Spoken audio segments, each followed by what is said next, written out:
So I'm Peter Guarnaccia. I'm a medical anthropologist by training. I've been working for the past decade probably doing cultural competence training.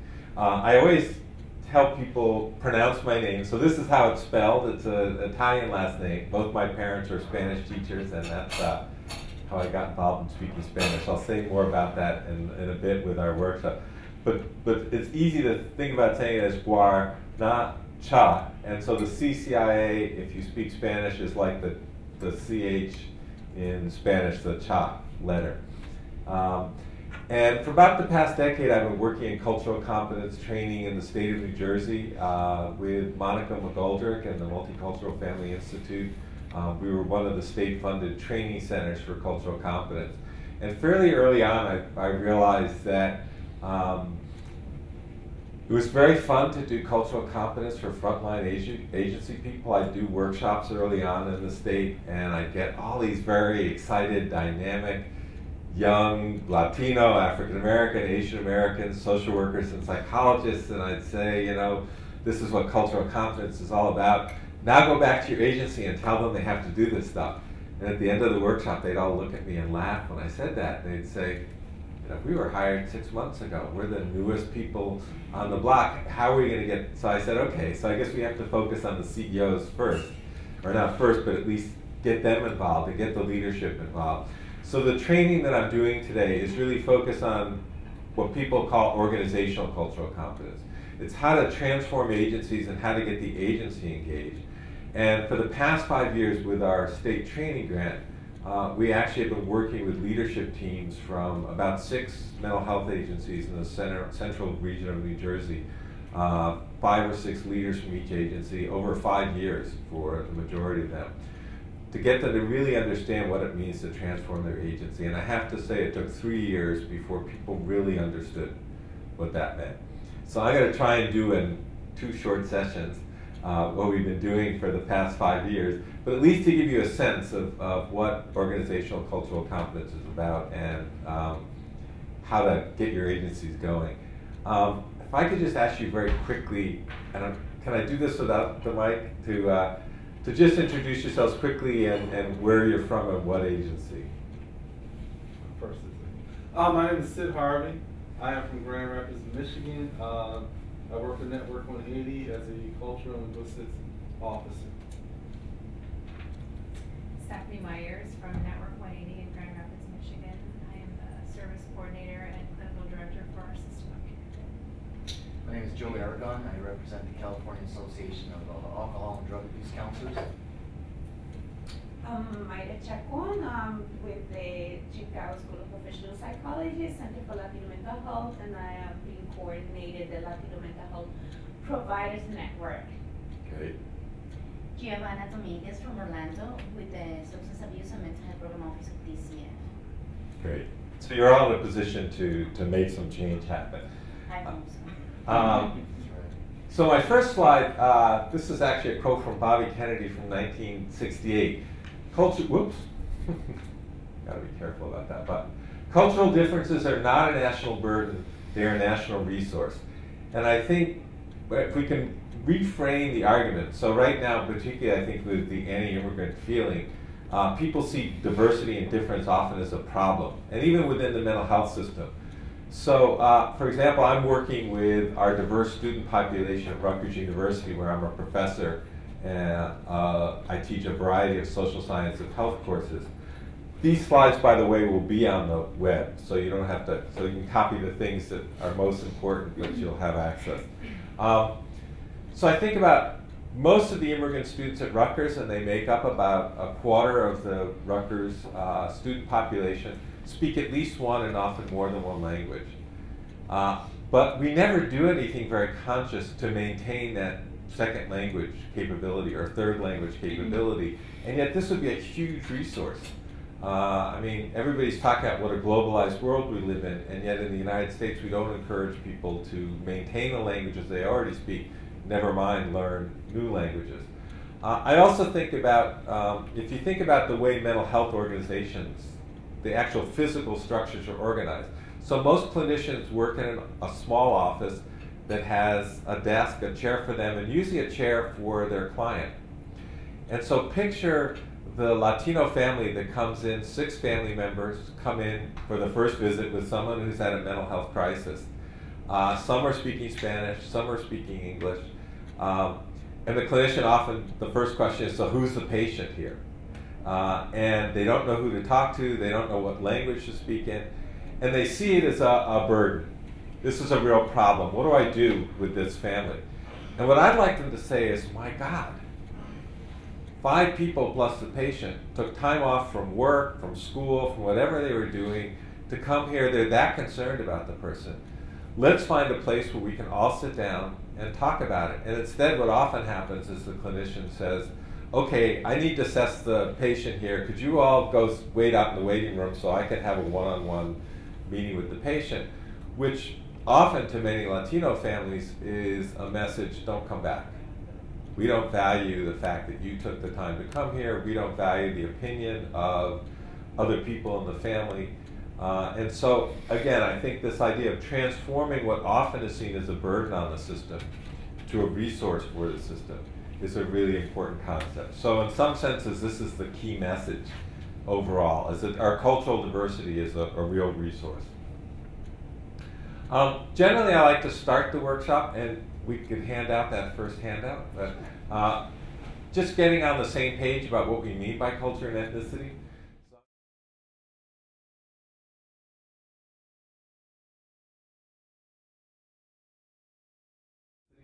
So I'm going to give you a worksheet, and we're going to do this in a small group, I think, since we have 5 of us. What I'd like you to do is first fill out the worksheet. It asks you to define what your own cultural background is and a time when you felt involved in that, and then to come up with a brief 1 or 2 sentence definition of culture and ethnicity. This is not a test. And just to give you an example, so my cultural backgrounds are my father was Sicilian Protestant, my mother's German Jewish. Both were Spanish teachers. So we had a mix of, my mom's family came to the US in the 1850s. So we had a mix of Christian and Jewish. We celebrated Christmas, we celebrated Passover. But because they were both Spanish teachers, we in fact traveled mostly to Spanish-speaking countries. And there are many times when I felt involved in those cultures, but for me one of the more recent, although not so recent anymore, signature times was both of my children were bar and bat mitzvah. And that was a real time when they expressed their engagement with Jewish culture. So that's the kind of thing I'm asking you to do in terms of the first 2 questions. And then the second questions are your definitions. Okay, so let me tell you that typically when I do this exercise, I have people break into small groups and introduce themselves and come up with a group definition. I think what we're going to do today is just do it all together.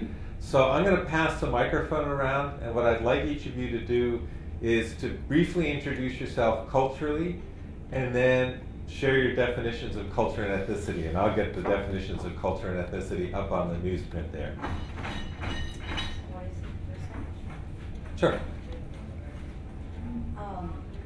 My cultural ethnic background is You're on. You're okay. I am Hispanic from Colombian descent. My definition of culture is more a set of social values that influence people's behaviors and customs. Okay, hang on. I'm going to start writing it.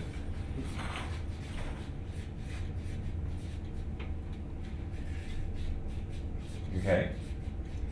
And to me, culture is more environmental, depending on where people live and are raised. And ethnicity is more of racial descendancy and is determined by the ethnic group and biological characteristics of that ethnic group.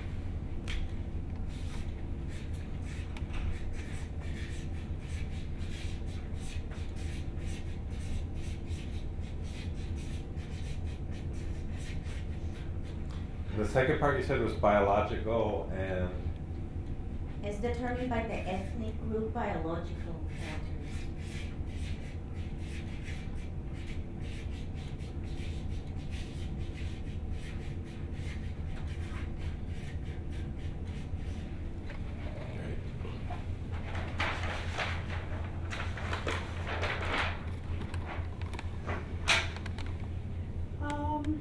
In terms of my cultural ethnic background, I am a Latina and a Salvadorian, born and raised Catholic, although I don't necessarily practice. In terms of, is that just the first one or all of them? Yeah, and then what's your definition of culture and ethnicity? I'd say that culture is all about us. It's all about our food, our belief, our families. And in terms of ethnicity, just having a hard time to say. It depends on, yeah, I didn't have a definition for that. Okay, good. Want me to say my name? Yeah. My name is Joey Aragon. My cultural ethnic background is that I'm a Christian Latino male. English is my primary language. My maternal grandfather was born in Chihuahua, Mexico. He was the only one within the last 3 generations that actually came from Mexico. The rest, my parents were born in the U.S. as well as myself and my siblings. As far as cultura, we consider Christianity our faith, and we're very family oriented, and we promote education highly. In regards to ethnicity, as I stated earlier, I'm a Hispanic, Mexican American, middle class male.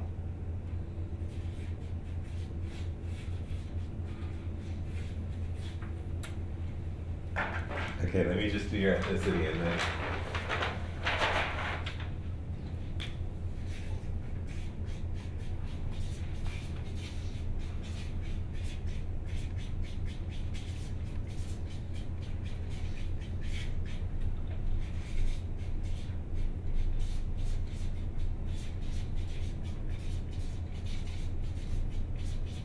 Great, thanks. Okay, I'm Stephanie Myers.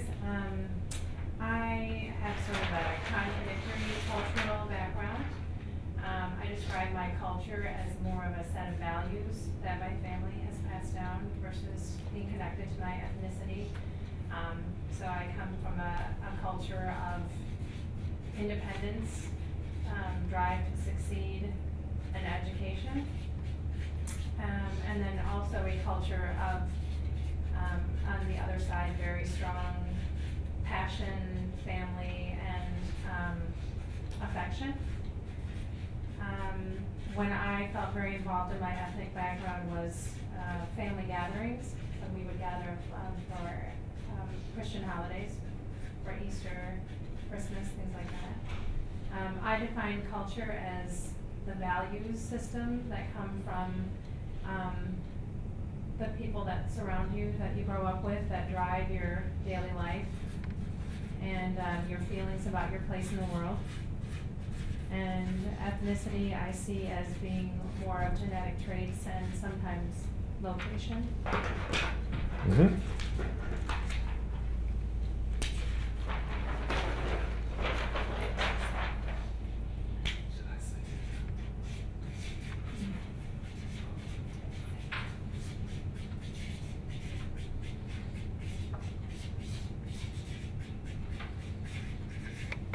Great. My name is Sid. I describe my culture, inner city, urban, Christian. I describe my ethnicity as Black or African American. I define culture as behavior, beliefs, traditions, practices. You want me to define ethnicity as well? Uh-huh. Ethnicity is a family line or physical traits that are in common with another group.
Great.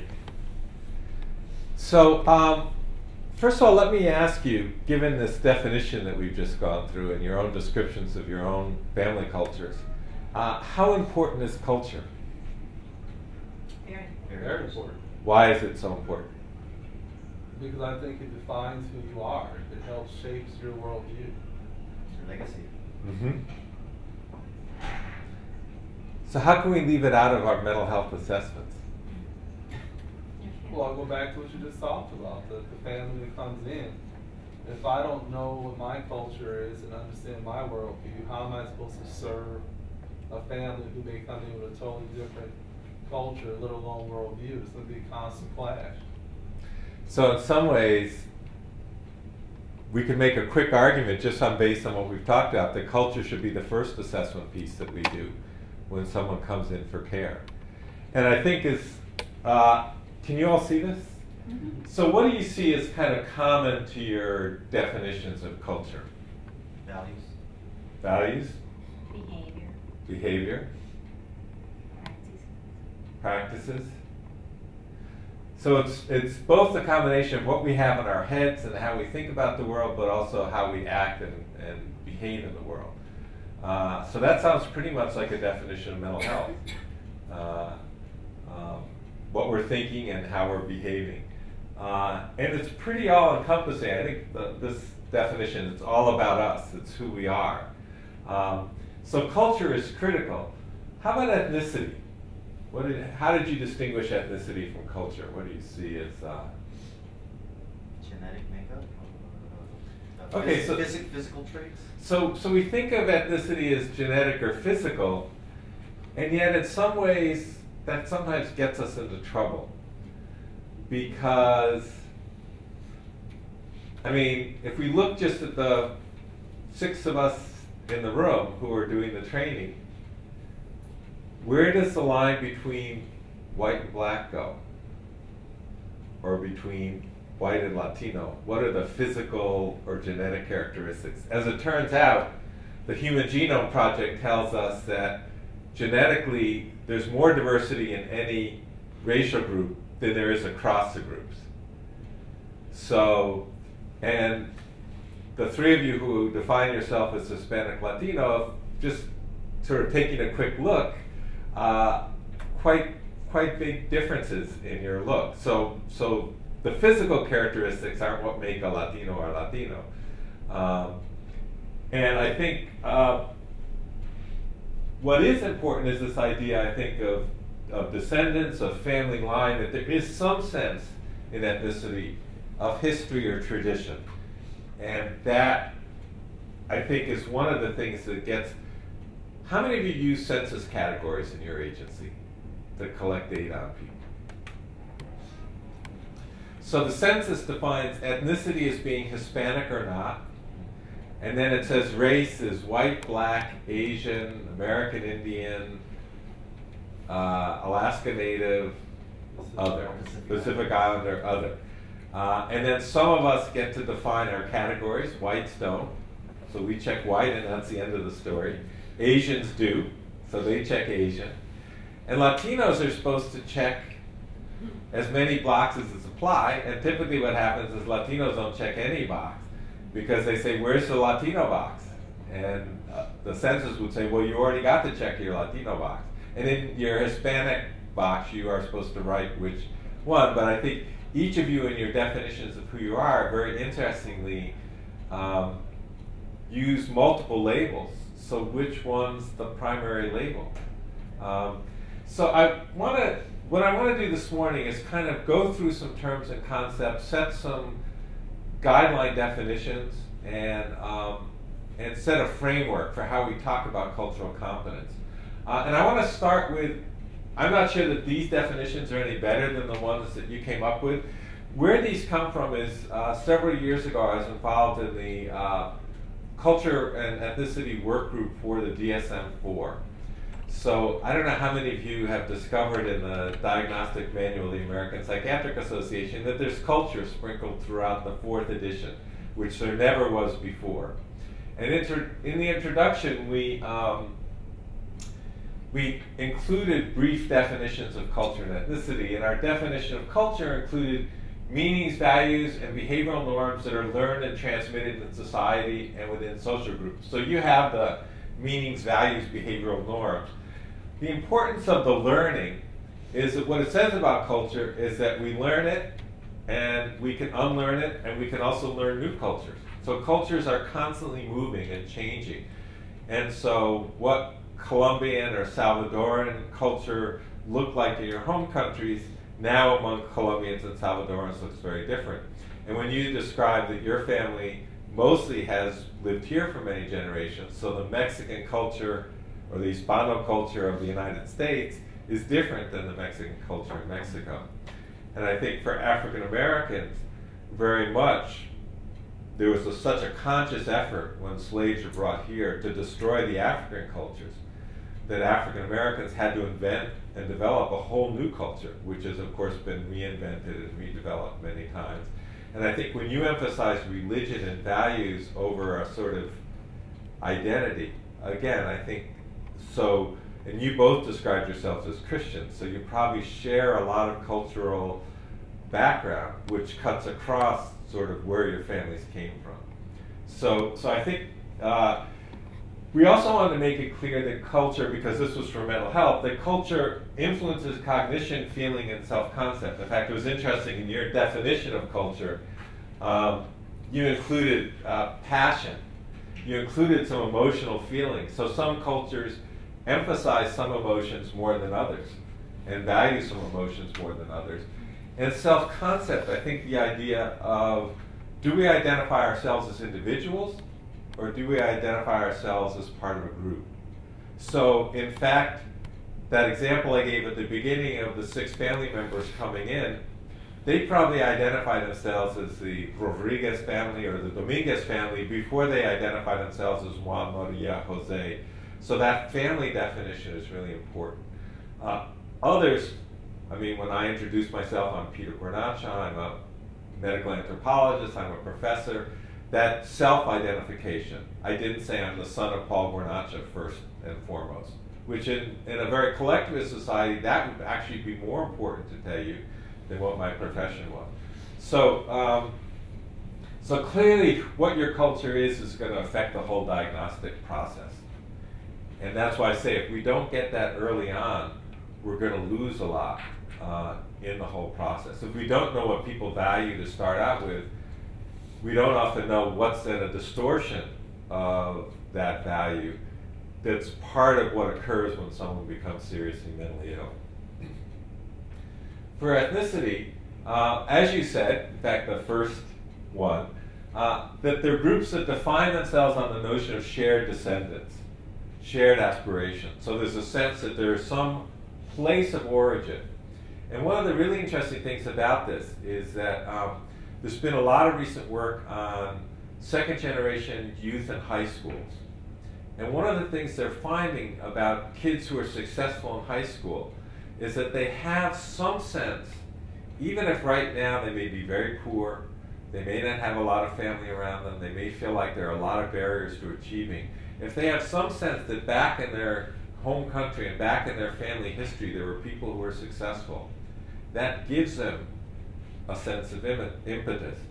Now, of course, for some groups, and I come back to African Americans again, where that sense of connection back was totally broken, purposely broken, then you can see how that already has a big impact on what people can look back to in terms of where they come from and what their successes and what their strengths are.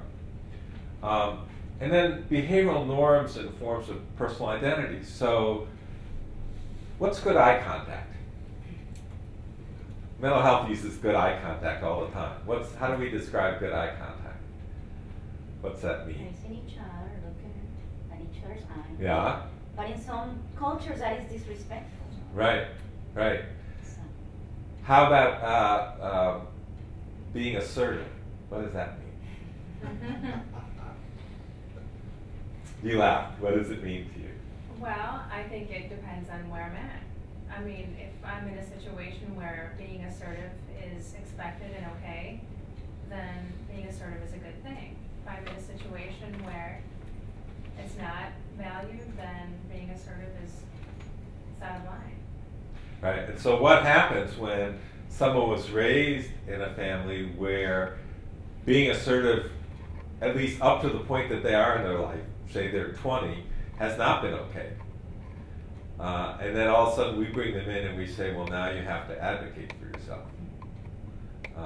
So you can see how all of these things have these both very obvious but sometimes quite subtle impacts on the work that we do.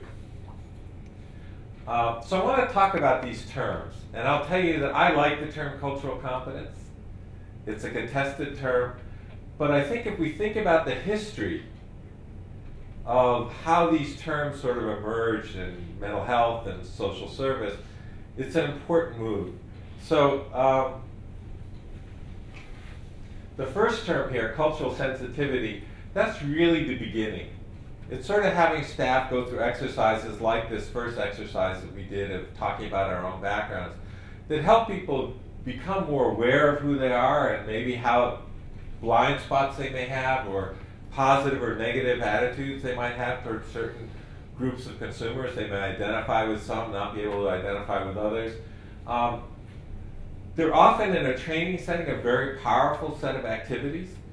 But what we found over time is that as people left the training, they kind of went back to their agency and said, wow, you know, I really understand myself better and I really understand my family story, and now I'm more aware that I'm really comfortable with one ethnic group but not so comfortable with others. But what do I do with that? So it kind of was a first step, but it left people kind of wondering how to make this into something they use. Similarly, cultural diversity is really critical. It focuses on how do we diversify our staff, how do we deal with staff tensions and differences. But again, while it's an important first step, having a diverse staff doesn't necessarily guarantee that you're going to work well with the clients. First of all, there has to be some link between the diversity of the staff and the diversity of clients. And I think here I'd like to often emphasize that just hiring Latino staff doesn't necessarily mean that you're going to work well with the Latino community. What are some of the issues that might come up in Nationalities. Right, so different nationalities. I think about the soccer war between Honduras and El Salvador. So We don't get along. right. So what else? What are some of the other tensions? Religion. Religion. Well, I think first generation versus third generation, Mm-hmm. immigrant versus non-immigrant. Right. Right. And again, often we don't think about that diversity. So for Latinos or Asians, we often think a lot about the diversity of immigrants, non-immigrants. Yet in the African American community, I mean, we're here in Florida, which has a very diverse African origin community. Very different experiences. So a Jamaican or a Bahamian that's first generation, very different than an African American whose family's been here for 300 years. So these differences, so diversity is important, but again, it's a first step in getting there. The idea of cultural competence is that it really, and this is a definition from the Georgetown Center, which is a great resource place, Terry Cross, focuses on system-level organizational issues in dealing with a multicultural consumer population. So it's looking at your whole system, and that's what we're going to be doing for the rest of today, is analyzing that system. How do you incorporate cultural sensitivity and diversity, but really begin to develop programs that make a very different way that the agency works with the community, and staff skills. What do the skills staff need? So it may be as obvious as if you've got a large Latino population, you only have 1 or 2 Latino staff, you better train up the rest of your staff in speaking Spanish, or you better increase the Latino population. But it can be much more subtle than that. It was really interesting. We were doing an evaluation of 3 bilingual bicultural inpatient units. And one of the clinicians, he was a Ph.D. psychologist, would always close his door when he had a young, duly diagnosed patient come in who had a substance abuse problem and a mental health problem, because he changed the whole way he talked, he changed the whole way he behaved, And he said he was really worried that his other colleagues, his professional colleagues, might look at him differently if they heard him talking in a more street language form, which he was very effective at doing and very effective at reaching that client or that group of clients that he was working with. But all of a sudden it made him feel uncomfortable about what other people would think about it. And so there's certain skills about how do you talk and work across different groups, how do you shift registers. Obviously there are also important issues about how does the agency value people who can work across different communities. You mentioned that one of your features of culture is inner city. So how do you balance that, and how do you know when to shift between those? And the fact that you can do that kind of cultural shifting makes you a very valuable person in a mental health agency. But if the agency doesn't value that, that can cause real problems. So cultural competence, the reason I like cultural competence is it really highlights that it's the whole agency. It's not just up to the individual staff to become sensitive, which often is the message they get when you send them out to a cultural sensitivity training. It's not solved by just changing the faces in the organization. It really is transforming the whole organization, the values of the organization, the kinds of training people get, the kinds of skills, the paper. I mean, look, we all know that if you have a form that you have to fill out, whether it's for your hospital evaluation because they're going to check it, or for billing, people are going to ask those questions and not others. And I bet if you all go back and look at the forms that your agency used, well, maybe I'm wrong, maybe your agencies have changed, but there's a very small, if not any, place for culture. You may write in what's the ethnic background, but how much do you get about family values, religion, religious practices, social networks, and so we're going to talk more about those kinds of things. Any questions so far? I do. You know, let me. Oh, I'm sorry. Could you pass the mic up? Well, I'm not so good about doing this, but we'll try and. Yeah, after listening to your definition of cultural competency, right? I do direct a network of mental health providers, and the mission is to increase cultural competency. But every time, you know, the idea has been like, okay, let's bring new different models of intervention that have worked with Latinos. So we bring different presenters all the time. But then this is making me think about, like how when we talk about cultural competency, it's not just about bringing new models, you know, successful models, but it's also how can we help those agencies be more like looking into how the whole system needs to change. Because we can be training our mental health providers on how to best direct services and everything, but if at the level of the organization there is no change, then what are we doing? Right? So what often happens is that an agency will say, okay, I agree with you. Let's bring this model in. So they'll hire a couple of staff, they'll bring in the Latino cultural competence model, and they'll say, now we've done it. And so we let that program, as long as they've got external funding, go out and do their thing, and we're now serving the Latino community until the day that the foundation or whoever, or even the state, cuts the funding, and then it disappears. It never gets to the core of the agency. And it also, the other staff don't understand how to use it, and it's not seen as a model for transforming the whole agency. It's seen rather as a way to, in a sense, bracket a particular program and a particular set of people. Right. And I'm not saying that culturally specific programs are necessarily a bad thing, as long as they're, as you're saying, and we'll look at how to do this some more, you bring that into the whole agency, and that the whole agency is committed to it, not just the sub-program. Right. And often what happens, I mean, we see this a lot in New Jersey now. In fact, the state created a special fund for hiring bilingual, bicultural providers, not just Latino, but, and so an organization will hire one Vietnamese-speaking provider. All of a sudden, they're supposed to solve all the mental health problems in the Vietnamese community in Atlantic City, New Jersey. And anytime a Vietnamese patient comes in, whether they speak English or Vietnamese or Chinese, that person gets them. And some of the things that happen, that person gets burned out because they've got so many responsibilities. They feel like they're not being professionally challenged because they don't have a diverse clientele. They're seeing only Vietnamese patients. And often they leave the agency after a short period of time. They have trouble getting supervision because there's not a more senior Vietnamese specialist in the agency, so who's supposed to supervise them? So it creates all kinds of challenges. So I think your point is that if you're going to develop a specialty program, then you have to think through all the implications that has for the agency. And it's not, I'm not saying not to do it, but to think about how to integrate it rather than how to isolate it. And I think that isolation tends to be more what happens. Question. Yeah.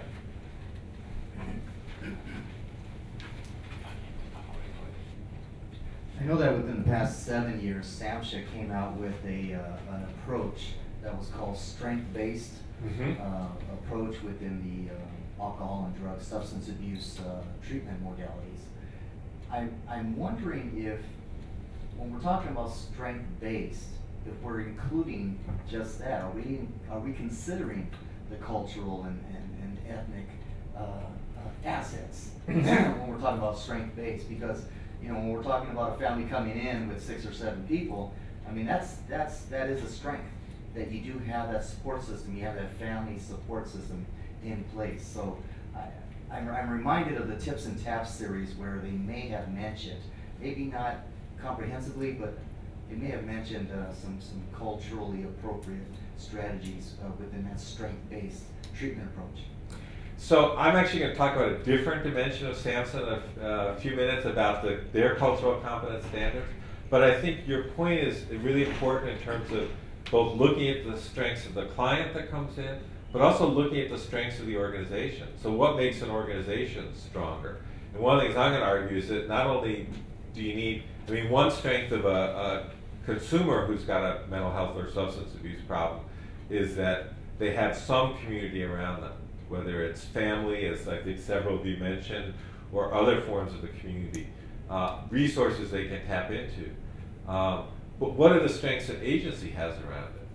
And what's its network of people? So I think keep that in mind. And I think, again, we don't tend to do a lot of strengths-based looking. If you look at the DSM-4 multi-axial system, there is an access for supports and resources as well as stressors, but hardly anybody ever gets to that access. And we don't really often get, it's interesting because when I worked in these inpatient units, when someone goes inpatient, they tend to have a lot of different assessments. So there'll be a psychiatric, a nursing, an occupational, a social work. What was striking to me is everybody wanted to get the diagnosis. So I looked at the social work assessment. Where is the assessment of the whole context of the person? And I think when we think about strengths, a colleague of mine who heads a mental health center in New Jersey, who's another medical anthropologist, did his dissertation on a group of Puerto Rican men who were diagnosed with schizophrenia. And what he found is that in the neighborhood they lived in New York City, when it was a Puerto Rican neighborhood, there were a lot of neighborhood strengths. So there were coffee shops that they could hang out in. There were bodegas that they could do deliveries from. There were elderly people who needed odd jobs done, or who needed someone to run to the drugstore to pick up medicine. So there were these social spaces where the men didn't have to feel like they were mentally ill. And they didn't actually have, what he found was that they didn't have this chronic mental illness identity. And then he happened to be there through when this neighborhood in New York started to gentrify. And all those resources in the community started to disappear. And he watched these men shift into a chronic mental illness identity because they no longer had the community spaces. So we don't often think about how the structure of a community, or in another study we did of Puerto Rican kids with antisocial problems, when we compared, this was a study that compared Puerto Rico and the Bronx. What families said in Puerto Rico was, even in a very poor community, kids can't go down the street and be 6 blocks from home and start smoking or drinking without somebody on that block getting on the phone and calling their mom and saying, do you know that Juanito's down here doing so-and-so? And this idea that the community has a sense of commitment to everybody in the community.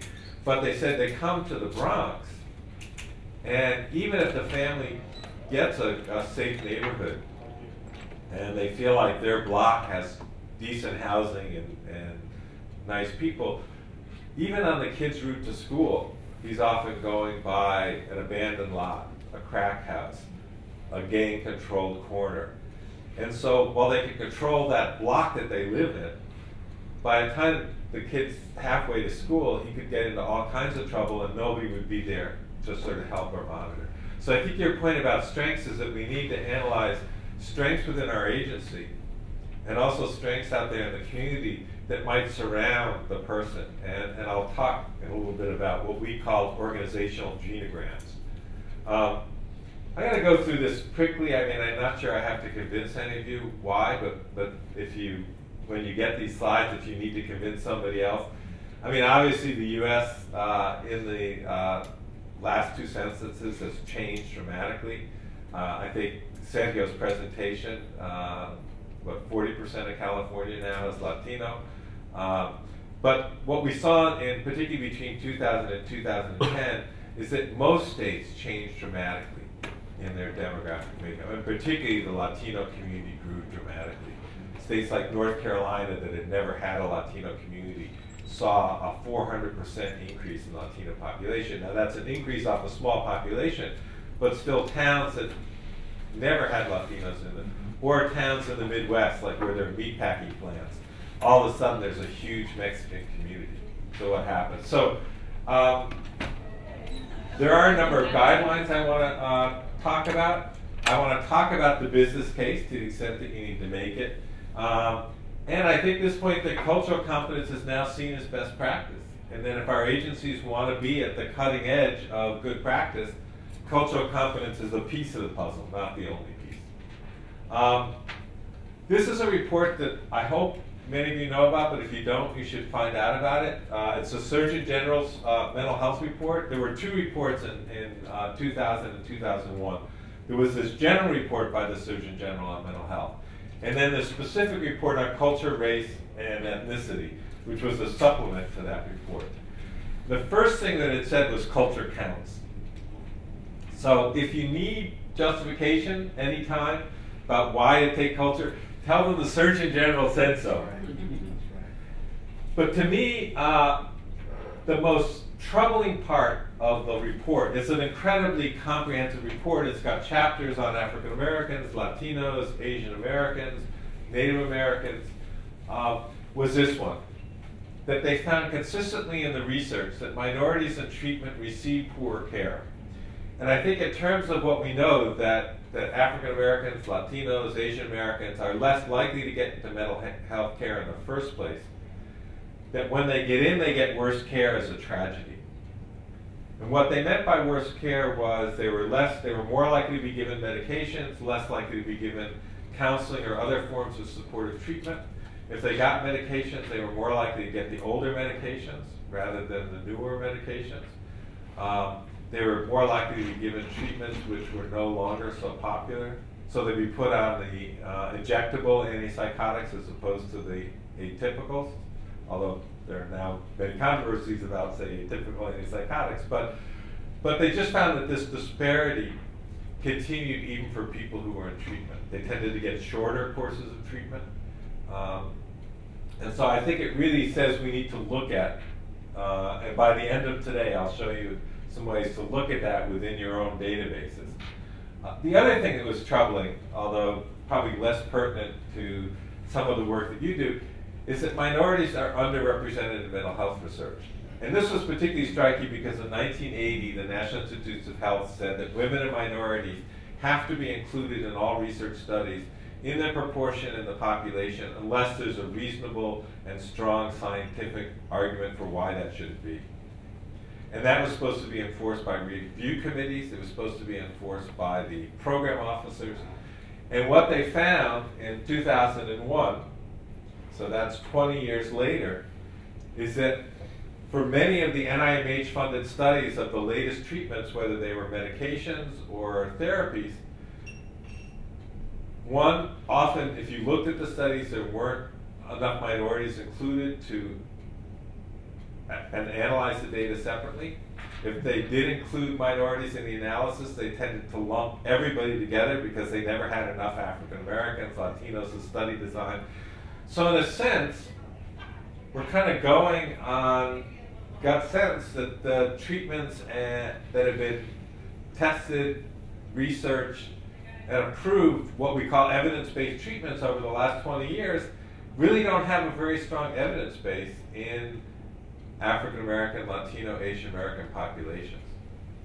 And that's a real problem, and it's a problem of enforcement in NIH, but it's also a problem for the field, because when people started doing that research, so for example, Kaiming Lin, who's a psychiatrist who worked for many years at UCLA, had a whole center on what he called the psychobiology of ethnicity. So that comes back to our definition of ethnicity in terms of biology and genetic traits. What he found was particularly Asian Americans, given the same dose of an antipsychotic medicine, will have more side effects because they metabolize that medicine more slowly. Now, it turns out every ethnic group has a range of people from slow metabolizers to high metabolizers. But as he looked across ethnic groups, he found the proportion of different sort of metabolizers was different. And in particular, among Asian Americans, there's a higher preponderance of slow metabolizers. So what he was saying is when mental health agencies have Asian Americans coming in saying they're having too many side effects from the medications, and the psychiatrists are saying, well, you're not even at a very high dose. What they didn't realize is for that person, it was too high a dose because they weren't metabolizing in the same time that other people were. And so it really said we need to think about our whole prescription process differently and need to know more. And I don't know any mental health agency that really has the capacity to say test every person for what kind of metabolizer there are, because there is diversity. I want to also emphasize that. But what he was trying to do was say, well, here's some guidelines. So maybe with an Asian American client with an antipsychotic, you want to start lower, go slower in terms of raising the dose, and expect you may see side effects more quickly. Similarly, I think among African Americans, there were more high metabolizers. So the same dose, they weren't getting the dose that you would typically give, quote, typically for a Euro-American patient, wasn't enough, and so you weren't getting the same positive results of reduction in symptoms. So again, it's tricky to use those data to generalize, but I think what it said is we need much more research, and when we do the research, to me the most important thing is that when we do the research, we find out that there are in fact important differences among groups within groups that we're not taking account of, and that some of the kinds of, it made sense to me out of some of the kinds of research that said Latinos complain a lot about side effects from medications. Well, what if maybe they're also slower metabolizers? Or, that a medication doesn't work as well in one group as another. It gave some base to that, but not nearly enough research.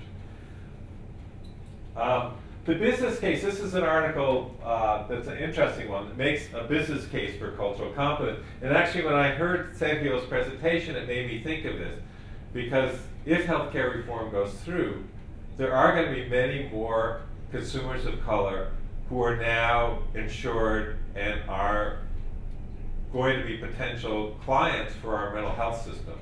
And also with the parity, that combination. So, I mean, agencies always want to increase their market share. I mean, the more insured patients that they bring in, the more billable dollars, the better it is. So, I mean, that's one argument. Clearly from the healthcare reform, public purchasers are going to be placing a greater emphasis on cultural competency because they're going to be bringing in many more diverse insured individuals, and they're going to want to know that they're getting good service. So, I mean, we're already seeing this, I think, in the external evaluations that you get from the different, whether it's your state agency or the federal agencies, they're asking about this. I think that's only going to intensify. And so partly by becoming more culturally competent, you're putting yourself in place to take advantage of the newly insured people. But you're also making it a lot easier for yourself when you have your annual or biannual reviews from others. Also, I think cost effectiveness is probably one of the biggest drivers, because what we've seen in agencies that have actually looked at the data, for example, the no-show rates are often higher among underrepresented consumers. So that means that you essentially got a clinician sitting there that, depending on how the organization pays, is potentially getting paid, but there's no billable service that they're getting paid to do. So increasing show rates is really important.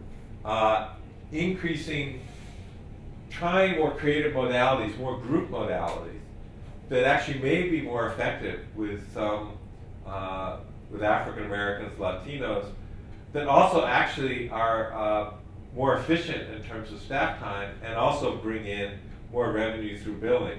So I think that there are business cases that can be made. On the other hand, particularly if they are fairly sick and not been in services before, clients may be costly to serve. They may need a lot of services. And so an agency may say, well, I don't want to expand my base because it's going to cost us money. Again, states, we were having a discussion earlier, states vary tremendously on whether they actually pay for interpretation services. So if your state doesn't pay for interpretation services, there's not a standard billing, as far as I know, in Medicaid for interpretation services, then bringing in a non-English speaking client may cost the organization money. On the other hand, if you can bill for it, then it's an improvement. I'm going to clarify the regulations. This issue of measurement tools, I'll also try and clarify. And the other problem is that cultural competence takes a while to show an effect. And most agencies want to know right away, is this making our bottom line better? I think this is going to become more and more challenging. Are your states already involved with managed care organizations with your mental health and substance abuse? Yeah, so that's going to make it really, yeah, New Jersey's starting next year too. That's going to make it even more difficult because they're all bottom line and they're short term. They want to know, each month what it's like. So how do you get them to focus more on the long term and say, the first time someone comes into the hospital, it may be worth keeping them an extra week, stabilizing them, getting them connected, making sure you've got the medication dose right before we discharge them, because in the long run, they're going to make a better connection with the community mental health system. They're going to be more stable. Their family's going to be more able to deal with them. But it's going to cost us an extra week, because length of stay in inpatient is always the huge issue. For us, it's 3 days. Yeah. So go to 6 days. What would it mean? And this is the real challenge: is how do you make this case that upfront investment to say give 7 to 10 days instead of 3 days, be sure the person's really stable, have a chance for someone from a community mental health agency to come liaison with them in the hospital, have a chance for them to even make a brief visit from the hospital to the mental health agency to meet a clinician that they might work with before they actually are fully discharged. Educate the family around how to manage it more effectively. There are lots of things that could be done that would make sure that the person stayed in the community, but you're not going to do that in 3 days. And so that's where the short and long term. I think there are also some features of mental health. This is where parity is important, which make it really different than the primary care physical health world, that makes culture even more central in mental health. The centrality of language. We do everything through language. Pressured speech, paucity of speech, inappropriate use of metaphor, not being able to recall or remember things. A whole mini mental status exam for assessing, for older people, for assessing mental problems like dementia. They're all language-based. They're often education-based. We don't have biological measures for most of our symptoms, so we're dependent on a person telling us what's going on. We're dependent on if they tell us that they saw Jesus Christ last week, that we know, we share what that means. That seeing Jesus is clearly either a valued religious experience which has nothing to do with mental illness, or it's a hallucination that person had which nobody else shared. And you need a lot more cultural information than we usually have to assess that. I mean, it really jumped out at me. We did, many years ago in Puerto Rico, they did a very good mental health study of the whole island using standard epidemiological instruments. But the instruments are fairly blunt. That is, they ask you, have you ever seen things in situations where other people haven't seen them? They were smart enough that every time someone answered yes, they sent someone out to do a videotaped interview of that person to get more description of the experience. And then they went back and they actually reevaluated the questionnaire question. And they discovered that, you know, some of the people who answered were people who were like bank officers who happened to be very religious, were at a religious retreat and saw some kind of a religious vision, which was highly valued to them, which was very positive, which other people were excited they had it, sort of disappointed they hadn't. But on a mental health questionnaire, it came out as a problematic symptom. So the context of these symptoms. And also the fact that our treatments involve multiple contacts. And in order to really make that happen, we have to build trust with our clients. And people need to come back fairly regularly. And I think one of the biggest problems is that we often lose people. My colleague Roberto Luis Fernandez in New York works at the New York State Psychiatric Institute. And they were doing a study. They do their clinical work is all research studies. So they were doing a trial of an antidepressant, all bilingual, bicultural psychiatrists, free medication, and they were having a 40% dropout rate. And usually after the first session. And he started a whole program of research. He said, what's going on here? He said, you know, we thought we addressed all the barriers that usually come up to care. And he found that, I mean, some of it was actually just the very difficult lives that some of the poor Latino patients had, that a crisis happened, they couldn't come back to the treatment right away. Somebody died back in the Dominican Republic, they had to go home for the funeral. But some of it was just people really didn't feel convinced about the medication. So someone said, you're depressed, go get this trial because it's free, but they weren't really convinced. And so he's been using a lot of motivational interviewing as a technique to get people much more comfortable with medication. So let me go through some of what the standards are. This is sort of, if Juan Ramos, who worked for many years at NIMH, was here, this to him is the baseline. So the Civil Rights Act of 1964 established that no person in the United States on the ground of race, color, or national origin be excluded from participation in, be denied the benefits of, or be subjected to discrimination under any program or activity receiving federal financial assistance. Well, all our programs receive federal financial assistance. And there have actually been a number of court cases that show that national origin includes language. So language comes under the national origin piece of Title VI of the Civil Rights Act. So in some ways, we didn't need a lot more legal backing than the original Civil Rights Act. But there have actually been several subsequent ones. Under President Clinton, he issued this executive order, which essentially starts out by saying that the federal government provides a lot of services that could be made accessible. I mean, Sergio was just talking about this, about there are going to be a whole bunch of new benefits under the Affordable Care Act that need to be made accessible to new individuals who are not currently participating, some of them who actually could participate now, they just don't know about the benefits, and others who will get new benefits. But that language barriers are going to be one of the big barriers to getting people in. And it's not clear within the Affordable Care Act whether there's going to be funding for, say, public service announcements in multiple languages, forms in multiple languages. But this executive order says that when the federal government gives money to organizations, the organizations have to improve accessibility of those services and to to people who are limited in English speaking, and that actually they should promote programs to help people learn English. So part of treatment can be helping people learn English so that they can function more effectively within the social and cultural context they're in.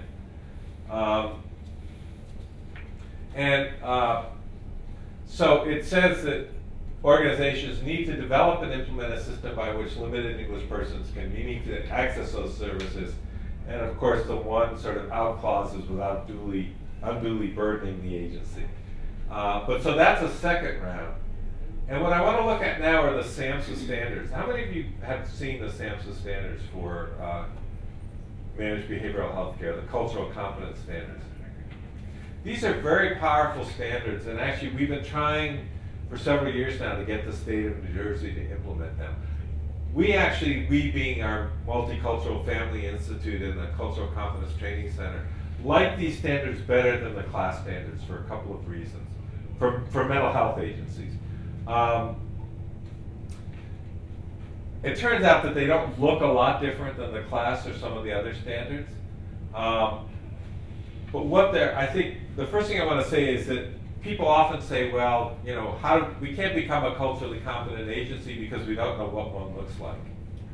Well, it actually is pretty clear what a culturally competent agency looks like, and these standards, the fact that the standards agree with each other, means that we have some growing consensus. What I like about them is that SAMHSA went through a huge process to develop these standards. They convened separate work groups of prominent African American mental health professionals, Latino, American Indian, Asian American professionals, and each work group developed what they thought would be guidelines for providing culturally competent care within their communities. Then they took representatives of each of these committees and said, okay, what are the cross-cutting, what are the common standards? And they came up with 17 standards. And I want to go through them a bit quickly, but still go through them, because I think they really provide a roadmap as your agencies are starting to think about cultural competence. So the first one is cultural competence planning. You have to have a cultural competence plan, and I'll say more about that in a minute.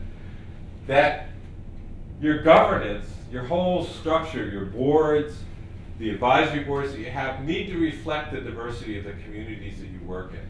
Because if your boards ultimately approve who you hire as the leader of your organization, who the staff are, then they need to value cultural competence and diversity.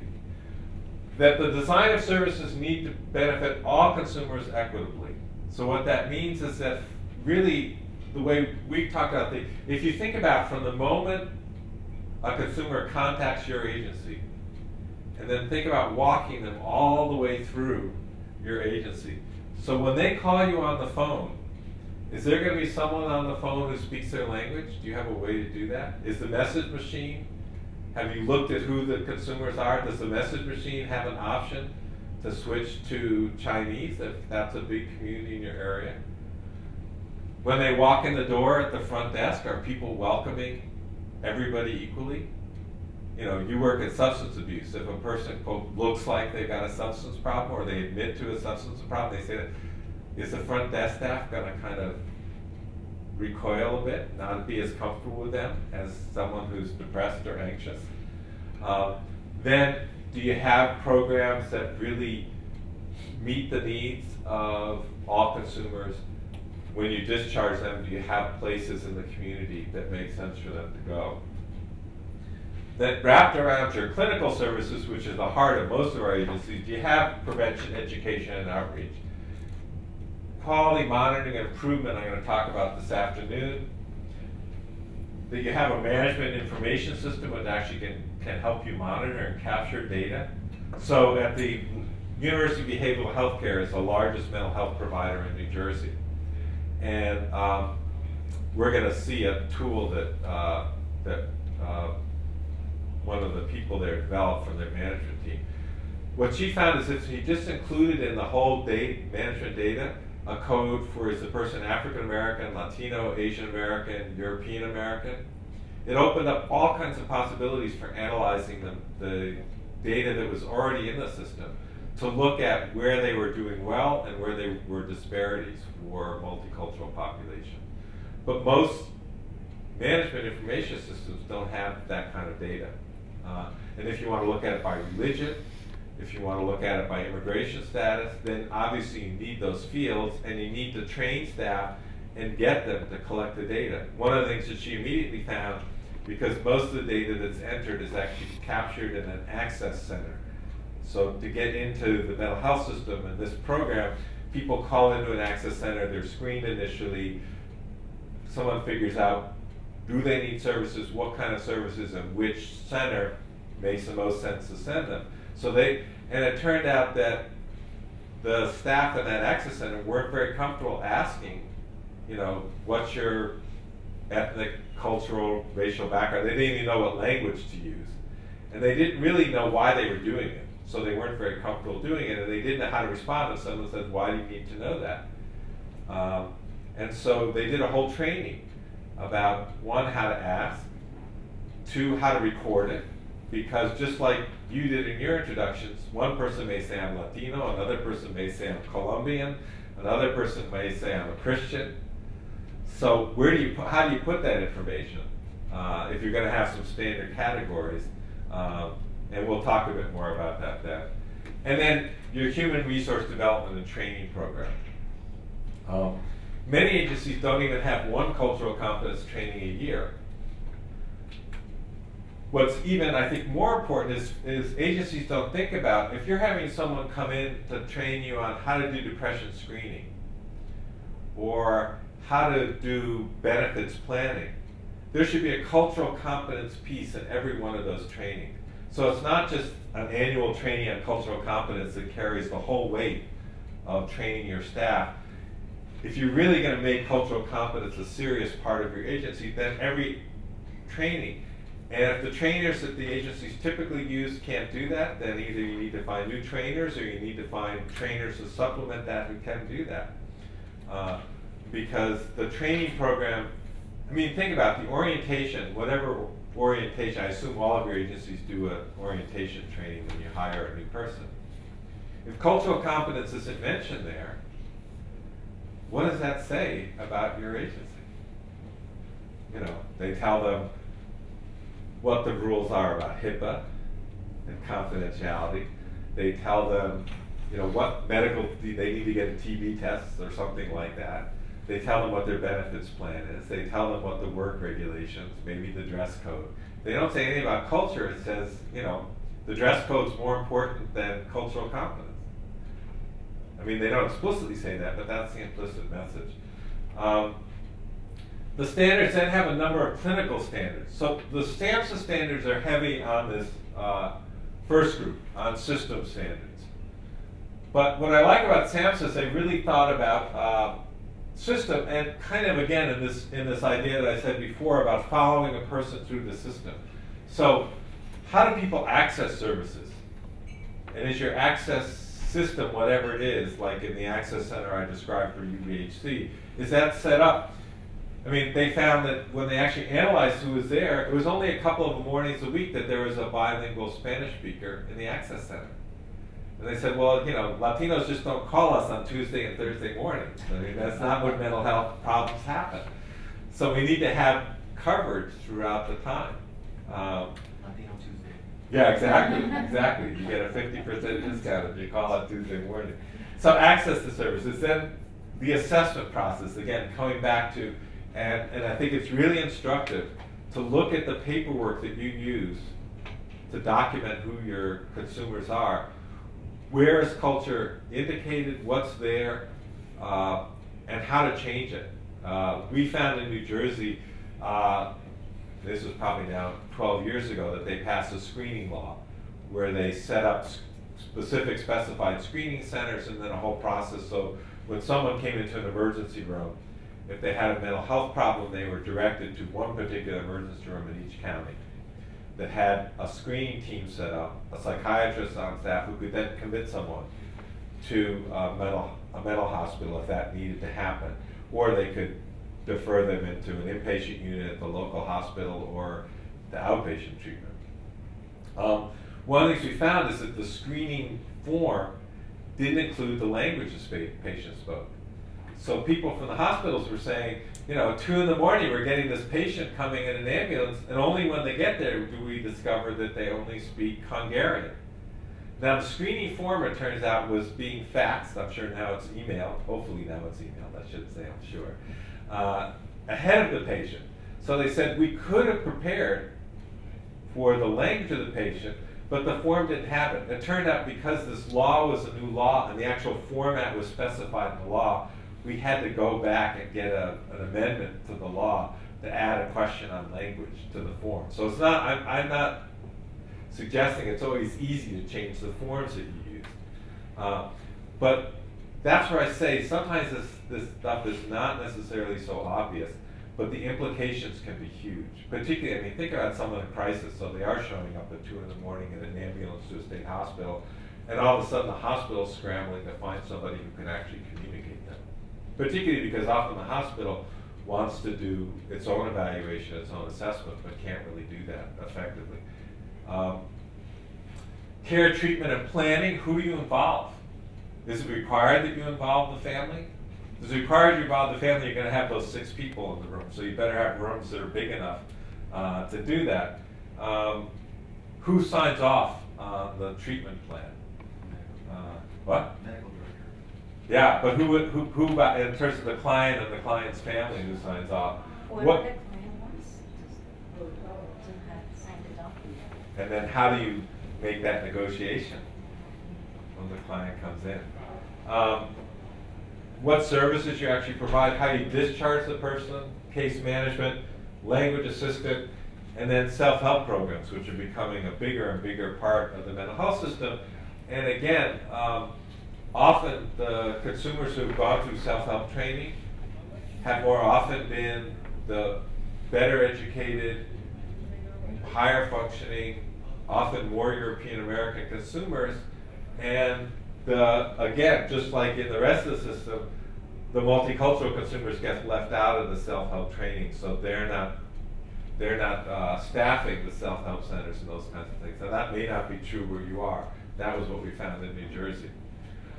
Then the final, they also have standards about knowledge, skills, and attitudes. So what your staff should know. So here's a beautiful blueprint for what your human resource development. How class, ethnicity, social status, and racism influence behavior. This is verbatim. This is what SAMHSA said. Migration patterns and effects of acculturation. Psychosocial stressors and trauma. Then, in terms of clinical issues, consumer and families with an intergenerational life cycle perspective.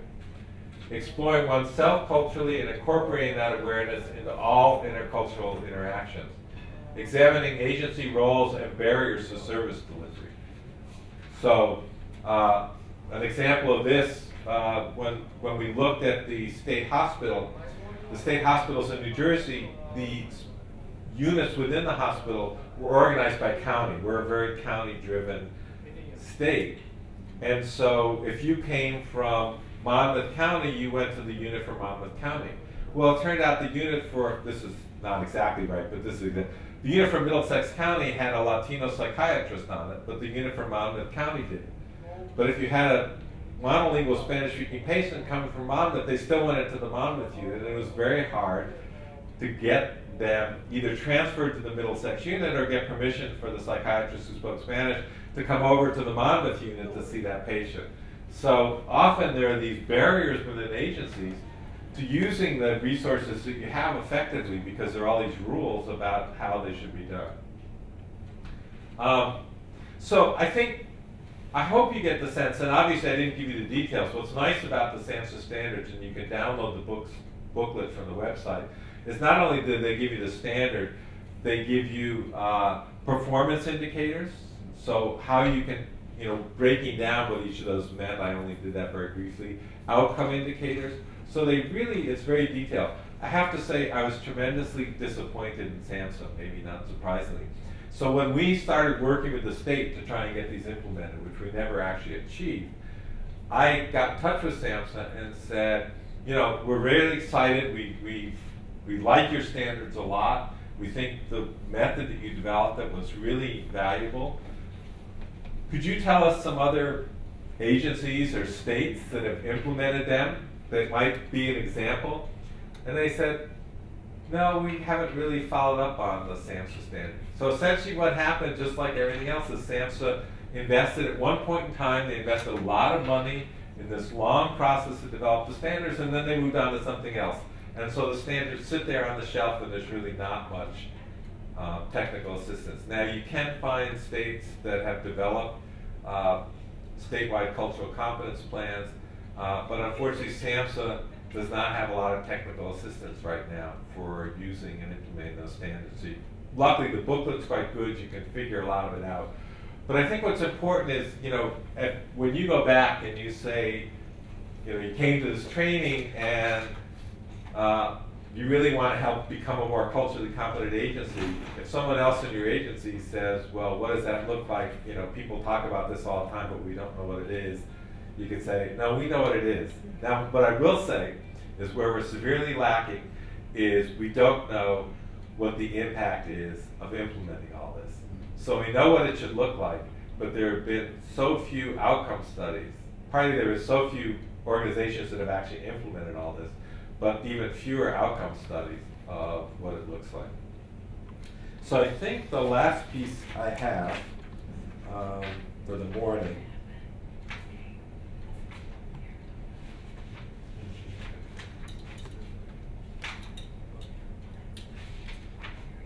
Yeah. Do you have any questions about that before I move on? Yeah, I did have one question. I know in California within the county system, you said that, is it New Jersey? That's very county driven. California is very county driven as well.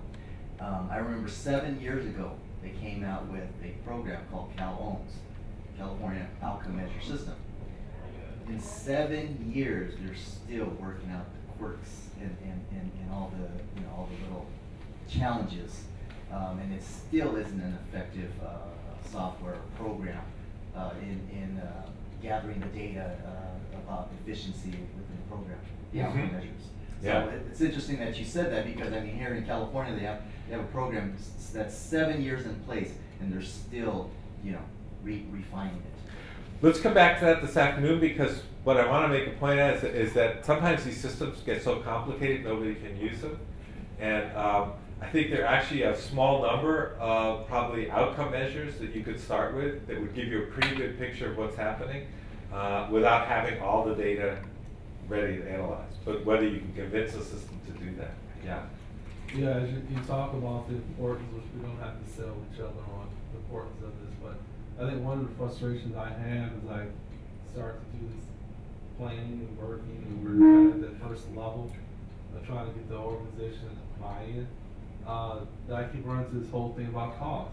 It's a reality. You start talking about a mental health organization can only charge so much to see the client, so how do you produce the cost to cover the changes to reach cultural competency for your organization where it really doesn't fall into any bottom line. So I don't know if we're going to talk about that at all this afternoon as far as the organization who's addressed that. I know SAMHSA, I agree with you. I feel the same frustration. It's a great plan, and as I'm trying to work through it, I keep coming back to the fact for me, this whole cost issue. So this is really good, Sid, but 5 years from now, how do we keep maintaining, for example, your role to keep doing and monitoring and challenging the organization?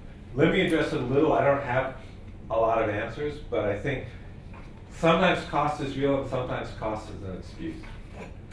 Many of these things do not necessarily imply higher costs. They imply changing what you do.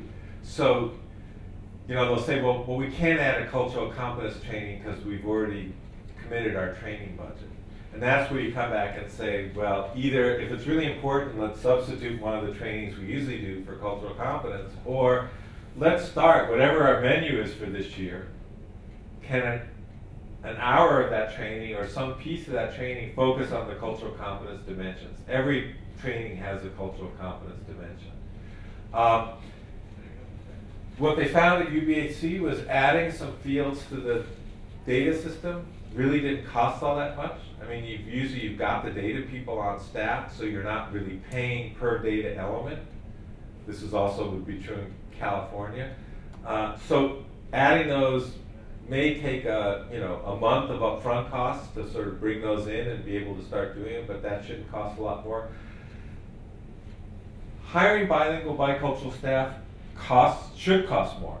I think one of the issues is how do you compensate someone who's bilingual, bicultural, and do they get a bump for being bilingual? So that may cost a little bit more, but I think that's where the business case argument. I mean, you have to demonstrate it, but if you have the person, you're more likely to have fewer dropouts. You may bring in a whole new group of clients that weren't coming to your agency before. So there may be some upfront costs initially, but over time it may actually be a moneymaker for you. And I mean, obviously you have to monitor that, but that's the argument. Interpretation is usually a big cost because it's not reimbursed in most places. One of the things, for example, our division of mental health services made the contract with language line services rather than each individual agency. And then each individual agency pays the specific fees. You have to buy the right kind of phones. You have to pay the per minute fees. But the initial contract was done by the division on behalf of the whole system. So there may be ways, or maybe your county would do it for all the social service. It depends, I guess, on how your specific agency is funded. But whoever that umbrella is that you're funded under could buy it for all the agencies, because it's likely that the Children and Youth Service Agency, which is what you are, is going to need it, and the the WIC office is going to need it. So there may be some ways to economize and get those services. Not that language line is necessarily the best answer, but it's one answer and a more economical answer. Then I think, so those are some of the cost issue answers.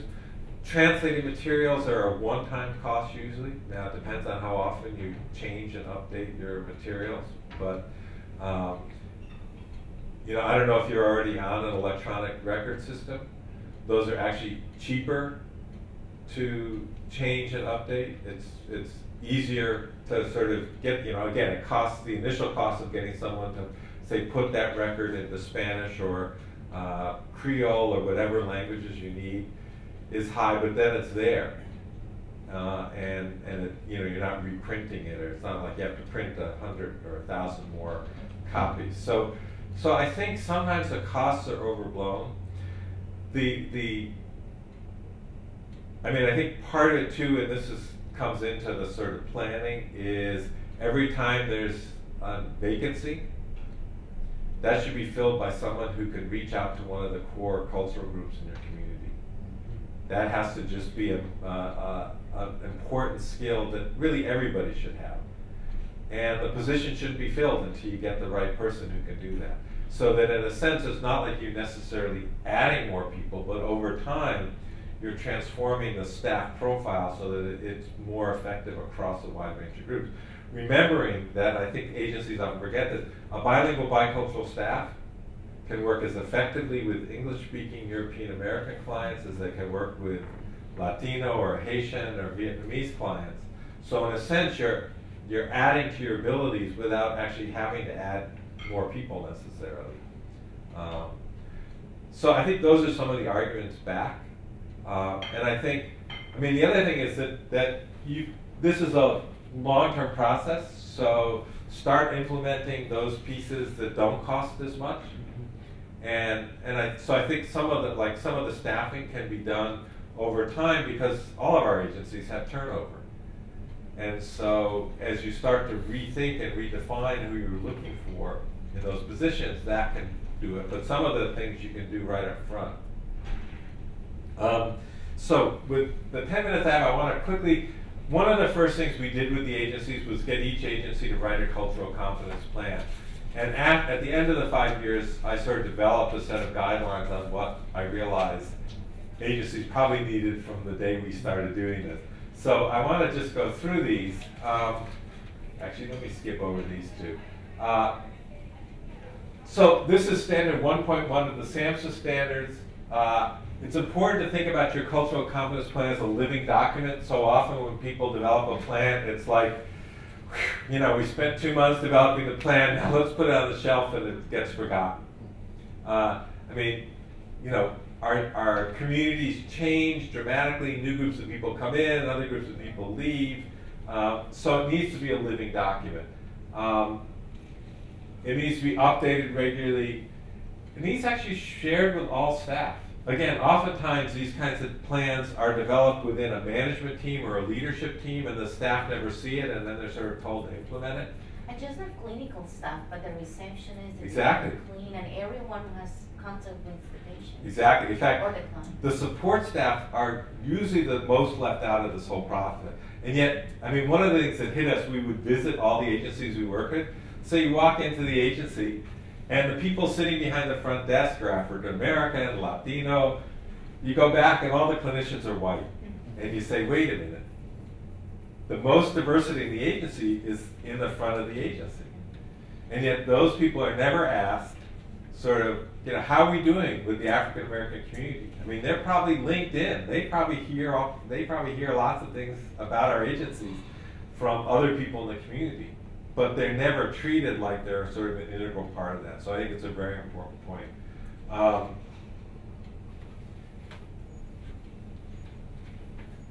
I think a cultural competence plan should be a temporary plan. Eventually, the agency strategic plan should include the cultural competence plan. There shouldn't have to be always an independent plan. But we also found that it was really important to have a specific plan in the early stages, that otherwise cultural competence gets lost. So developing a plan initially and then weaving that into the strategic plan is a good part. And as I say here, I mean, I think our goal of getting the agencies to write the plan was you pick and choose what you want to do first and what you think might have the most impact and what's most doable and realistic. And go implement over time. And as I said, this is a multi-year process. We felt like it was really only at the end of 5 years that the agencies finally really understood what it meant to be culturally competent. So this isn't something you're going to do in 6 months or a year. This is something that's going to take a long time. I mean, you know, your point about it took 7 years. This is the model that we came up with out of our training plan. It looks very complicated, but essentially what we were saying is that the disparities that we see are differential access for different populations. Again, Sergio highlighted this a lot. Increase in no-shows, lack of engagement and retention, so people come for a couple of sessions, they don't stay. Lack of follow-through, they don't make connections with other parts, and decreased satisfaction. And so we needed to work with the leadership team, the clinical staff, and as you said, the support staff. The agency leadership training, this is the group I talked about that we worked with for 5 years. We had 4 to 6 training sessions where we brought all of them together a year, but then we also would go out individually to the agency once a year, at least once a year, and meet with them about how they were doing. So one of the things that you need to do, I think, is also, whatever, if you have statewide or regional training centers or where you're a training center, is to think about not only, you know, the big trainings you do, but agencies need technical assistance. Every agency is different. And so to really, for that agency to think about how to translate these broad principles for your agency needs to meet on the ground. Also, I mean, it was amazing because we did agencies, interviews with agencies and discovered that within the agency, different staff had very different perceptions of what was going on in the agency. And so by doing this on-site technical assistance, we got to talk to different people and learn about the different perspectives that were there in the agency. We did different kinds of training. We did big trainings on specific topics, like working with Latino clients. We did trainings on how to write a cultural competence plan, but then we also did trainings on things like support staff, because they felt like if they came to a training that was mostly geared to clinicians, they wouldn't feel comfortable asking questions, they'd feel out of place. They needed a training that was their issues, like how do you ask questions about race and ethnicity? How do you deal with someone who gets upset at the front desk? How do you deal with the fact that, you know, the rest of the staff don't listen to you when you make suggestions about how to reach out to the community? And then the goals we hope to have are increased access, decreased no-shows, increased engagement, follow-through, and satisfaction. And these were all the different dimensions of the agency that could potentially be changed. And that's what I want to go through. So the first thing to do is get the agency to look at its mission and value statement. If the mission and value statement doesn't say something about valuing diversity, dedicated to making sure that the services are accessible to everybody, then the mission statement needs revision. Sometimes what agencies did is, at least again on a short-term basis, write a mission statement for cultural competence. But again, you hope that these broad statements will reflect issues of diversity, and if they don't, that's the first step. And I've got about 2 more minutes. The second was to do a demographic analysis. Oftentimes this is hard for an agency to do, but in each of your states you have public universities, you have private universities. Get some sociology students or some public health students or geography students to come help you run the census data. And then also go talk to community agencies that represent the diversity of your community. They can be churches, they can be the WIC agency, but they can also be ethnic-specific agencies. The Latinos Community Development Organization or the Asian American Chamber of Commerce or whatever they're called in your agency. So that you have a good sense of who it is you're trying to serve. And obviously this isn't a one-time thing. I mean, this changes dramatically in some places, not so dramatically in others.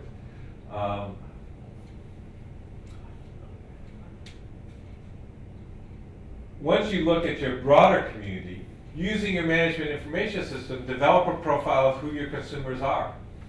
How does that look relative to the demographics of the broader community? Are there groups of people that are out there in your community that you're not seeing in the agency?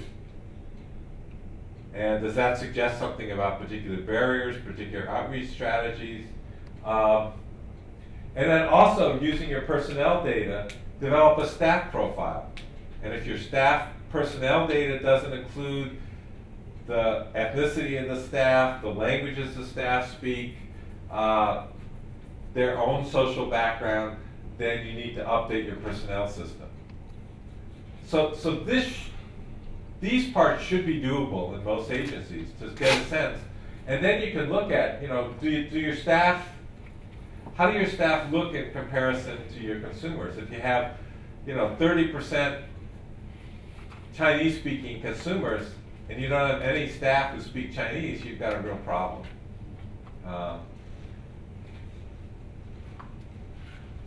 So I think, then the key action steps are, what are the new needs you need in staff hiring, new program areas, new outreach strategies. And actually some of the agencies develop nice little charts like this, I think, that helped in the planning process. So that actually some of the cultural competence plans are a set of charts like this. So for the area of program staffing, they had a chart that said they're going to review the data, compare it to the racial and ethnic composition of staff. These are the people who are involved. And an example of an outcome would be in the next year they're going to hire 2 bilingual clinicians in the outpatient program. So, and what they found is that this was good because they would do this every year. And so maybe the first year you want to hire 2 bilingual clinicians. In the second year you want to hire an outreach worker to connect with that community that's out there that you never see in the agency. But it gives you a way to sort of structure that. Again, I mentioned board of directors, advisory boards. Many of the agencies sort of with this new lens looked at their board of directors and said, wow, we don't have any representatives of the diverse communities. Now it's tricky because, often the pastors of the prominent African American church or the Latino church are already on 17 boards because everybody's looking for them. But you have to think about who can you get and how can they bring information to you? How can they share information about what the needs are? And also, how can they be advocates for your agency? Ministers are great because when they talk from the pulpit and they say, anybody who's got a substance abuse problem in our congregation should go talk to, the Sacramento County substance abuse agency because they can really help you. I'm on the board. I know they have a lot of great people. If you're concerned about going, come talk to me. I know a lot of the staff. I mean, that's pretty powerful. That's, you know, you're never going to be able to do that with the staff you have. So you need to pull in these opinion leaders, whoever they are. And it may be, I mean, so many board of directors are defined legally in the incorporation documents of an agency that it may not be easy to add or change that. What some agencies have done have created an advisory board, a multicultural advisory board, or a community advisory board, which allows them to add in some of these people and has a different purpose in the board of directors. So that's another strategy. I want to just highlight here, agency cultural. Do you all know what a genogram is? Do you all use genograms? So we had the agencies develop an agency cultural genogram. So inside the agency, they listed all the staff, what their place was in the agency, and what their ethnic background was and what languages they spoke. And then they would also develop around the agency all the different community organizations that they had connections with. And like you do with a genogram, you can use a solid line for agencies we have a strong connection. You can use a dotted line for agencies we have a weak connection. You can use a different color line for agencies that you'd like to make a connection with but haven't. So it was a very powerful tool for agencies to get a quick view of what they look like and how they could relate to their broader community. And that was very useful. We actually have come to the term cultural competence change teams rather than cultural competence committees. Partly committees often, you know, every agency has a zillion committees and they don't do a lot. We're going to do something with this later this afternoon, so I'm not going to say a lot more about it except to say we wanted to identify that this is an active group, that it's a group that needs to be in constant contact with the rest of the agency, and that needs to be empowered to do something. And I'll say more about that later. Obviously, looking at your services, I've talked about this in terms of thinking about, as someone walks through your agency, what are all the cultural pieces that need to be put in place? And so we developed, again, a grid like this, starting with accessibility, assessment and diagnosis, all the different elements, involvement of family members, and then, again, the agency needs to figure out what they want to do. So with accessibility, maybe the first year all you want to do is get one of your staff on the local African American radio station doing a monthly talk about mental health. And at the end you always say, from such and such an agency. For accessibility. Culturally sensitive services, I mean, this is where developing a pilot program to work with a particular community can be very valuable. And often an agency can do that, or culturally adapted services, like if you're doing motivational interviewing, how to adapt that with Latino families. And it's good to start small, but the idea is not to keep it small. And I think, you know, when you present something like this and you realize that every piece of what the agency does has some cultural component. So discharge planning. Is the assumption you're just going to discharge the person to the family, which happens a lot? What does the family mean? Who's the family? Is the family capable of being the discharge placement? If that's not, where else are you going to go? We had some interesting, one of the agencies we work with had a lot of housing programs. They had like transitional living. And one of the issues came up, they actually talked about an episode where an inspector came and he cited the house for strange smells. And when one of the staff investigated, it turned out that it was a Caribbean client who was cooking a curry from her own background, and it was that the inspector didn't know what he was smelling. To him, it smelled strange, but to her, it was comfort food. It was their home food. So sometimes you have to like educate these outside people who come as well. So in thinking about services, I really like. Some of our trainees came up with this term of a culturally comfortable environment. We actually took pictures of the waiting rooms, just what they look like, the artwork, the signage, And we asked the staff to look at it again from the perspective of their multicultural clients. Would this be a comfortable place for everybody to come to? And we discovered things like somebody had bought the artwork 20 years ago and it had never been changed. Nobody really thought about the artwork as something that sort of defined who the agency was. They didn't know what magazines were bilingual, so we quickly told them that if you get Parent Magazine and Sports Illustrated, they both come in Spanish editions. That's a quick way to do it.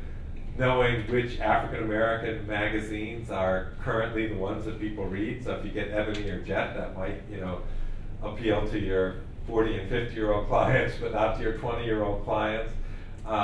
So those kinds of things. But I think the idea was to really look at the whole physical space of your agency. Also this issue of when people come into your office or the places where clinicians see them. Is there enough space to even invite somebody other than the client in? So what would make this culturally comfortable? It'd be really interesting. We didn't do this, but it'd be interesting to take a focus group or invite a group of your consumers to come and show them pictures of the agency and say, does this make you feel comfortable? What could we do differently? Sometimes it doesn't have to be high cost. One of the agencies in their day program, their partial care program, they had an art part of their program. So they just began funneling the artwork that was being done by the consumers and putting it on the walls of the agency. I mean, what better way to say to your consumers, we value them, and then that reflected the diversity. So it doesn't, again, it doesn't have to be high cost. It's not like we're saying, buy all new artwork. In fact, many of the places realized that buying artwork was a bad idea altogether because it locked you into a certain look, and that made you very inflexible. Staff hiring, again, I think with one of the agencies we work with, we got the leadership team together. We said, so how do you hire staff? And they said, well, we send the ad to our human resources office, and then they accumulate ads. It was a large agency, and they put it in the statewide newspaper. And we said, and you're surprised that you're not getting a lot of applications from, multicultural staff that way? And so we said, there are magazines and newspapers that tap into local communities. There are also just local newspapers. There are associations now. I mean, the National Association of Puerto Rican Latino Social Workers and the Latino Psychological Association. But often staff weren't using their own. It was like, this was a big agency, so there were some programs that had a very diverse staff. And we said, have you ever sat down with the director of that program and asked her what the strategy was that she used to hire that diverse staff? And have you ever talked to her staff and said, do you have any friends or colleagues who you can refer? When you talk to the social work or clinical psych programs, and this from your side since you're training, when you get trainees or interns or externs, do you specifically tell the schools you would really like interns that speak another language, that come from diverse communities? Because often what agencies do is they tend to hire people who have done internship or externship. And also, what a great way to recruit them. They like you, they've got supervisors there. So there are a number of strategies. Also, you can't hire one person of color and expect them to be comfortable and stay. We also said it's really important to start, unless you've already got a fairly diverse staff, you got to start, if you're starting anew, you've got to hire at least 2 people. There needs to be some sort of sense of community networks to do that. Human resource development, again, I think, the orientation is really critical, but then really all staff training should have a cultural competence dimension. As I say, these are, and I think one of the things, again, I've been invited by many New Jersey-based agencies to do a training on working with Latino community. And I'll walk in the agency and the whole front row are Latino staff that work in the agency. And I say, have they ever turned to you to do a training on working in Latino community? They say, no. And I say, well, so I start talking to the leadership team. Next time you want a training on the Latino community, why not do a roundtable of the staff in your agency? Or else invite the local Haitian church to send 2 or 3 members to talk about what it's like to work in the Haitian community, what Haitian community attitudes are towards mental illness or substance abuse. I mean, there are these resources there. And again, that doesn't necessarily need to be high cost, so you don't want to exploit community resources either. Again, I think bringing your policies and procedures, first of all, in line with the national and local regulations is critical. But I think there need to be some mechanisms within the staff to actually having discussions about these issues. You often find staff have a lot of strong opinions and ideas, but they've never expressed them because they haven't been invited to express them. This last one really has to do with what are the kinds of assessment tools. I'll share with you one that was developed in New Jersey for assessing the agency cultural competence, also individual, and then also how to use your MIS data. Because I think that's an untapped resource that people don't often think about, that data is already there and it can provide an incredible window for you on what's going on. And particularly if you're a multi-program or multi-sited agency, not only analyzing it at the program or the agency-wide level, but by program. And actually what was interesting is that we found that the individual programs were really interested to get their own data. They wanted to know how they were doing. And they were much more open than I think the leadership was to using data to think about what they were doing, to find out, you know, which groups they were working well with, which communities they hadn't reached into, where the no-show problems were. So data can be a good friend in these kinds of processes. And if used well and used simply, I think, again, coming back to your example, the tendency is, particularly if you've got high-powered sort of biostatistics people setting up the system, they want a data system that's going to be really robust, that's going to be sophisticated, but sometimes they're designing systems which are beyond what the agency can actually use, and often there are very simple questions that need to be asked, like you know, is the dropout after the second session different for different groups in the agency? And if it is, what are we doing? Or is this particular program within our agency seeing a lot of Latino or African American or Asian American clients, and none of the other ones are? What are they doing differently? And you can't answer that with the data, but at least the data tells you sort of what's the diversity of outcomes across your different programs, and then using the staff and leadership of that program to educate the rest of the agency on what they're doing differently. And sometimes agencies are so siloed that there isn't that kind of inter-staff communication. So part of it is opening up these communication networks within the agency to use the learning that's happened within the agency.